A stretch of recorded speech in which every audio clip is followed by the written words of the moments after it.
निकाय चुनाव को लेकर कलेक्ट्रेट कार्यालय के मोहन सभागार में जिला निर्वाचन अधिकारी मनोज पुष्प ने आज प्रेस वार्ता कर आचार संहिता लागू होने की जानकारी दी।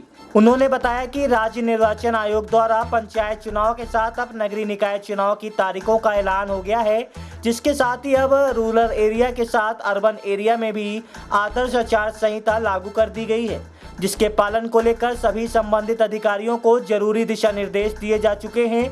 इस दौरान उन्होंने बताया कि नगर निगम सहित नगर परिषदों में कार्रवाई शुरू कर दी गई है, जिसके चलते नगर निगम सहित नगर परिषद क्षेत्र अंतर्गत विभिन्न पार्टियों के बैनर, पोस्टर एवं प्रचार होर्डिंगों को हटाने की कार्रवाई शुरू कर दी गई है। इस दौरान पुलिस अधीक्षक नवनीत भसीन ने कहा कि रीवा जिले में 2 चरणों में नगरीय निकाय के निर्वाचन के दौरान कानून और व्यवस्था बनाए रखने के लिए पर्याप्त बल तैनात रहेगा। प्रस्तुत है पत्रकार वार्ता के अंश। अर्बन और रूरल दोनों चुनाव हो रहे हैं, उनके कार्यक्रम जो हुए हैं उसमें रीवा जिले में सभी चरणों में चुनाव है। 3 चरणों में रूरल होने हैं तो रीवा में तीनों चरण में रूरल में चुनाव होने हैं। 2 चरण में अर्बन होना है तो दोनों चरण में होने हैं।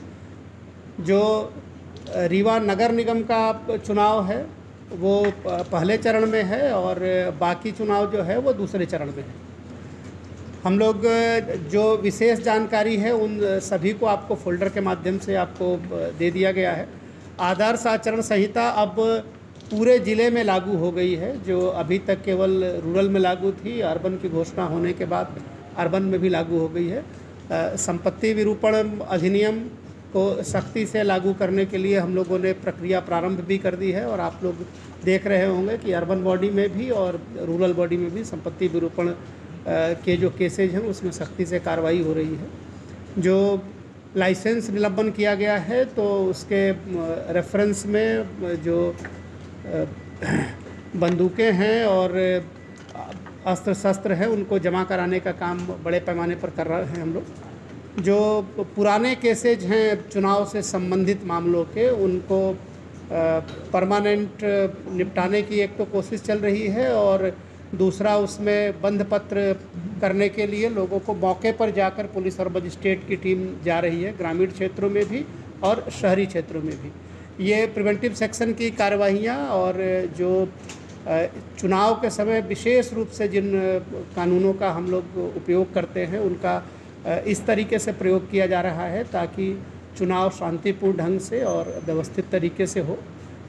सूचना आपके पास आती है या कोई ऐसी बात आती है जिसको क्रॉस चेक करना हो, जिसको आपको ऑथेंटिसिटी के बारे में आपको परीक्षण करना हो, तो जिला निर्वाचन कार्यालय से, कंट्रोल रूम से, हमसे, एडीएम साहब से, एसपी साहब से आप उसकी तहकीकात ज़रूर कराएं। और कोई इस तरह की न्यूज़, जैसे कल एक न्यूज़ चल रही थी किसी सोशल ग्रुप में, वो सभी जगह बड़ी तेज़ी से फॉरवर्ड हो रही थी कि जो जिस वार्ड का होगा वो उसी वार्ड में चुनाव लड़ेगा।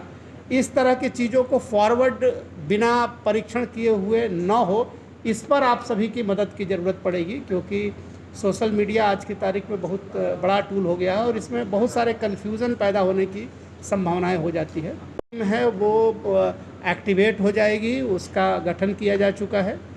इसके अलावा हम लोग चूँकि जो अर्बन का चुनाव है उसमें दलीय आधार पर भी चुनाव है और दूसरा उसमें खर्च की सीमा भी है, पार्षद की भी और मेयर की भी।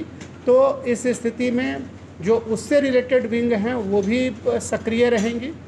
जो खर्च का दायरा है उसके सीमा में ही खर्च हो, उससे संबंधित जो शिकायतें और जो प्रिंटिंग के प्रिंट लाइन होना चाहिए, इन सब चीज़ों पर भी सख्ती से कार्रवाई की जाएगी और इन सब में आप सभी के सहयोग की अपेक्षा हम लोगों को है और हम